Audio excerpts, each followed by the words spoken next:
ও আল্লাহ, জীবনে অনেক নামাজ ছেড়ে দিয়েছি, মা বাবারে কষ্ট দিয়েছি রে আল্লাহ। ও আল্লাহ, তোমার রসুলের সুন্নতের মালা গলায় লাগাইতে পারলাম না রে আল্লাহ।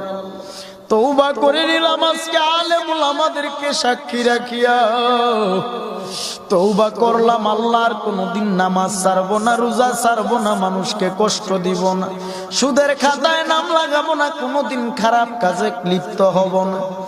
আমার আল্লাহর কাছে যদি একটা বার চোখে পানি ছেড়ে তওবা করতে পারো, আমার আল্লাহ এই মাহফিলের প্যান্ডেলের থেকে বের হওয়া মাত্র জিন্দেগির আমল নামার গুনাহগুলো ক্ষমা করতে পারে কি পারে না? বলেন রহমান তিনি কে, রহিম তিনি কে, রাজ্জাক তিনি কে, জব্বারু তিনি কে?